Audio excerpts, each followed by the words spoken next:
Welcome to the Deep Dive. Today we're jumping into the world of cryptocurrency, specifically focusing on XRP. It really feels like there's always something new popping up, price changes, legal stuff, what institutions might be doing. It absolutely does. It can be a lot to track. And for this deep dive, you've pulled together some really relevant recent info. We've got news articles on market moves, the latest on the legal front. Yeah, institutional reports, even checking out what the XRP community itself is saying. Exactly. A good mix. So our mission really is to cut through that noise for you. Yeah. We want to pull out the key insights on where XRP is now, maybe where it's headed, and understand what's actually driving the price, just the essentials. Makes sense. Keeping it clear and focused. Okay, let's unpack this, starting with the price, what's been going on there recently. Yeah, good place to start.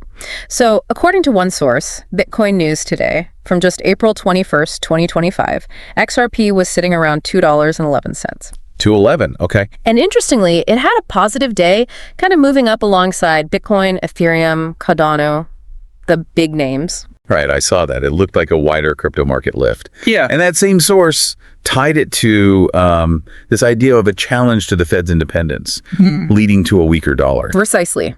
That was the narrative, dollar weakness boosting crypto assets. But it's important to note, XRP's gains, well, they weren't quite as strong as Bitcoin's on that particular day. Okay. So benefiting, but maybe not leading the charge. That's a good way to put it. Now, things get a bit more complicated when you look at the technical analysis from some of the other sources. Oh, how so? Well, daily crypto signals and XRP face a potential correction. They both flag some potentially bearish signs. Bearish, like suggesting the price might go down. Exactly. They're specifically pointing to something called an inverse cup and handle pattern forming on the charts. Okay. Inverse cup and handle. What does that usually mean in technical terms? Well, typically, analysts see that pattern as suggesting a possible downward move is coming. And if it plays out like the pattern suggests, the target price drop could be pretty substantial, down towards maybe 124 cents. Wow, $1.24? That's quite a drop from the $2.11 we just mentioned. Quite a divergence there. It really is. It shows how different analytical approaches can lead to very different short-term outlooks. Those looking at that pattern are clearly focused on, let's say, recent momentum. So we had that general market lift, but some technical signals are flashing warnings. It's not all negative, though, is it? Didn't some sources mention a bounce? You're right. It's not all doom and gloom from those sources either. Both daily crypto signals and the correction piece also noted that XRP actually bounced like 30% from a recent low. A 30% bounce? From what level? From its 4-month low, which was around $1.61. So yeah, even with those bearish patterns being discussed, there's also clear evidence of buying activity kicking in at that lower $1.61 mark. Okay, so it's a bit of a push and pull then. We've got the wider market helping, a decent recovery off the lows, but also these technical warning signs. Exactly. And then to add another layer, weekly XRP price prediction comes in with a different technical take. What's their angle? They're looking at the bigger picture, focusing on the fact that XRP did a 50% retracement from its all-time high of $3.40. A 50% retracement. Why is that significant? Well, in technical analysis, sometimes hitting that 50% mark after a big run-up is seen as like a consolidation phase before potentially another move higher. It's a common Fibonacci level people watch. Interesting. So that perspective is actually more bullish. Potentially, yes. Those looking at it this way might be thinking more about longer-term cycles, and they actually suggest some pretty optimistic targets if things turn positive again. Such as? Back to the old high of $3.40, maybe $4, $5. One source even mentioned $10. $10. Okay, that seems ambitious right now. Yeah. But what would need to happen fundamentally for that? A lot, certainly. Massive adoption, regulatory clarity. It really underscores the huge range of opinions and the volatility here. Absolutely. Okay, let's shift gears. We have to talk about the elephant in the room, something that's cast a long shadow. The SEC lawsuit. Definitely crucial. And several sources picked up on a major recent development here, a pause in the case. A pause. Yeah, XRP buoyant above $2 and Brave New Coin both report that the appellate court granted a 60-day abeyance. That was on April 17th, 2025. 60 days. Okay, what's the significance of that? Does it mean anything? Well, it temporarily halts proceedings. And the expectation now is that the SEC will file a status report around June 15th. June 15th. So does this pause suggest maybe a resolution is getting closer. That's certainly the interpretation many are taking, yes. The sources suggest it hints that we might finally be nearing the end of this long legal fight. And that ties into something else mentioned across several reports, right? A potential settlement. Exactly. Weekly XRP price prediction, XRP buoyant, even the Reddit discussions, they all bring up this proposed settlement. What are the supposed terms? The talk is Ripple would pay a reduced penalty around $50 million. That's down quite a bit from the original $125 million figure that was discussed or held in escrow. $50 million instead of $125 million. That sounds like a win for Ripple, relatively speaking, but it's not final yet. Crucially, no. It still needs the final stamp of approval from the full SEC commission. So, a positive sign perhaps, but not a done deal. Got it. Not counting chickens yet. And Brave New Coin made a really important point about how this whole legal mess has held XRP back, especially in the US. Absolutely. That uncertainty has been a major headwind, no doubt. Slow down partnerships, adoption within the US market. But, with this potential resolution maybe getting closer. People start thinking about what comes next. Exactly. We're seeing more chatter now about a potential US-based XRP spot ETF, an exchange-traded fund. Right, an ETF, that would be a big deal for accessibility for regular investors. Did Brave New Coin have any specifics on that? It mentioned one analyst, Meta Lawman, who speculated that if the settlement gets finalized by, say, mid-2025, then a US XRP ETF could potentially get approved maybe as early as April next year, 2026. April 2026. Okay, so still a ways off, but a possibility if the legal cloud's clear. Definitely. It feels like clearing that hurdle could unlock other things. And it's interesting because while the US is still figuring things out, other countries are moving ahead. Precisely. Look at Brazil. Brave New Coin and Forbes both highlighted this. Brazil already launched the first XRP spot ETF. It's run by Hashdex. Already trading, wow. Yep, on the B3 stock exchange there. And the thinking is this kind of move internationally might put a bit of, pressure on U.S. regulators. Makes sense. If the demand is met elsewhere, does the U.S. want to be left behind? Interesting dynamic. It really is. Okay, so let's move on from the legal side, important as it is, and look at another key area. What's happening with institutions and the actual XRP technology, the ecosystem itself. Sounds like there's news out of Asia. Yes, significant news. XRP to get major institutional adoption boost in Asia talks about Hashkey Capital launching the first XRP tracker fund over there. A tracker fund.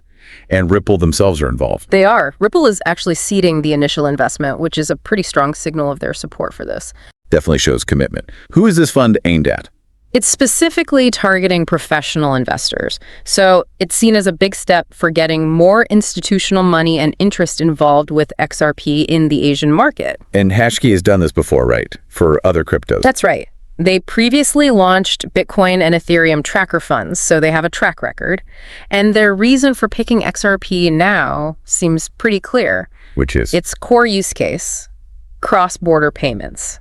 They specifically mentioned its potential for making international transactions faster, cheaper, more efficient than, say, the traditional SWIFT system.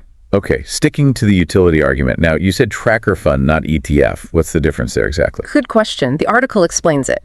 Think of a tracker fund as giving professional investors exposure, but they usually buy or sell maybe once a day at a set price. An ETF, like a stock, trades continuously on an exchange throughout the day. So less real-time trading flexibility with the tracker fund. Correct, but Hashkey did suggest this tracker could potentially evolve into a proper ETF later on, maybe in a year or two, if they get the necessary regulatory approvals. Something to watch then. Okay, so that's institutional investment. What about Ripple Labs themselves? What are they building on the XRP ledger, especially in DeFi? Decentralized finance. They've got some really ambitious plans laid out in their roadmap, according to the XRP Ledger Unveils roadmap source. Big focus on DeFi for 2025. One major piece is adding decentralized identity, or DD, and credential-based verification. DD credentials. Yeah. What does that enable, practically speaking? It's about compliance, really. It allows for permissioned exchanges or markets on the ledger that can meet regulations like AML, anti-money laundering, and KYC, know your customer. Ah, so institutions could use it while checking the compliance boxes. Exactly. Imagine a bank wanting to trade tokenized bonds on a decentralized platform. DD could let them prove they've done their due diligence digitally securely, allowing them to participate while staying compliant. It bridges TradFi and DeFi. That sounds potentially huge for bringing traditional finance onto the blockchain. What else is on the roadmap? A massive focus on tokenizing real-world assets. RWAs, they're developing things called multi-purpose tokens, MPTs, designed to represent various financial products flexibly. RWAs again, everyone seems to be talking about that. It's a huge potential market, yeah. And Ripple wants a piece. They're building a permissioned DX, a decentralized exchange, specifically for trading these tokenized RWAs. Permissioned, meaning not just anyone can jump in. Right, likely using those DID features for compliance checks built right in. They're also planning a DeFi lending protocol based on credit. Wow, okay. It really sounds like they're building an entire ecosystem aimed at regulated institutional DeFi. Pretty much. And there's more. They mention extensions, ways to add custom features without full, complex smart contracts. And a big one, an EVM sidechain. EVM, like Ethereum virtual machine. Exactly. Planned for Q2 2025. This would let developers build apps for the XRP ledger using Solidity, the main language used on Ethereum. That could attract a whole lot more developers. Yeah, that compatibility is a big deal. What's the overarching goal with all this RWA and DeFi development? Well, the article states they're aiming to tap into that tokenized RWA market, which some estimate could be worth $30 trillion. 30 trillion, okay. And where is the XRP ledger now in terms of DeFi activity? Currently, the total value locked, or TVL, is relatively small, around $80 million. Compare that to Ethereum's like $50 billion. So huge room for potential growth if these plans succeed. Massive potential, but starting from a smaller base in DeFi. Right. Though it's worth remembering they did successfully launch their native DX back in 2024, and it handled over $1 billion in swaps, apparently, so they can build things. Okay, shows capability. Yeah. All right, so we've covered price, legal, institutional, tech development. What about the community? What's the vibe among XRP holders and followers? We looked at Reddit, right? We did. Checking out the RXRP subreddit gives you a feel for it. And unsurprisingly, there's a lot of talk about price. Threads like XRP breakout, people are definitely watching for moves. Anticipation, yeah. Any specific debates? Lots of back and forth about whether that potential settlement is already priced in, or if it would actually cause a big jump if it happens. The eternal question in crypto, what about longer-term views? You see discussions looking ahead, like XRP 2025 timeline, people speculating on partnerships, maybe acquisitions, where the price could go, how a potential altcoin season might affect it, plus all the ecosystem stuff we just talked about. And the lawsuit, I assume. Oh, constantly. Threads asking for XRP versus the SEC updates are always active. It's clearly top of mind. So a very active, engaged community, closely tracking everything with a definite focus on how it all impacts the price. That sums it up pretty well. Lots of different opinions, of course, but very engaged. Okay, finally, let's bring in some broader analyst perspectives. Forbes offered a kind of balanced view, didn't it? It did. It laid out both bullish and bearish possibilities for XRP heading into, well, the rest of 2025 and beyond. What were the positives they saw? On the upside, more integration into mainstream finance, which we've touched on, obviously a positive end to the legal saga, and potential roles in things like central bank digital currency projects, CBDCs. All plausible based on our discussion. And the downsides? The bearish case. Potential for more regulatory roadblocks, maybe not just in the US, increasing competition from other blockchains, other payment solutions, stable coins. Yeah, the competition is fierce. And also the risk of just investor apathy. If those promised real-world uses don't really take off in a big way, people might lose interest. So it boils down to execution and adoption, really. Exactly. The Forbes take seem to emphasize that the long-term value isn't just going to come from hype. It needs real-world utility and that regulatory clarity. Makes sense. That feels like a good point to synthesize things. Yeah. So if someone's listening, what are the main takeaways from this deep dive on XRP right now? Well, I think the key thing is that XRP is really at a crossroads. It's navigating this complex mix of market swings, often tied to the broader crypto scene, but with its own very specific drivers, like the lawsuit. That lawsuit outcome feels pivotal. Hugely pivotal. It's casting a long shadow, but also holds the potential for a major shift if resolved favorably.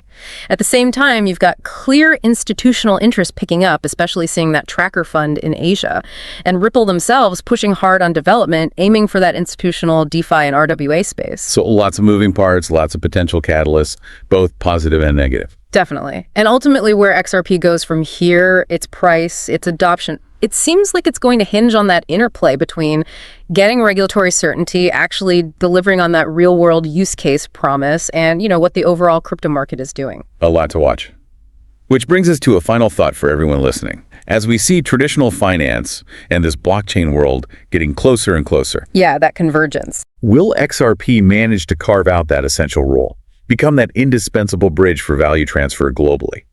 Or could it get sidelined by competitors? Other cryptos, maybe stablecoins, maybe even the CBDCs themselves? That's the multi-billion-dollar question, isn't it? It really is. Yeah. So keep a very close eye on how the regulations evolve and whether those institutional partnerships truly materialize.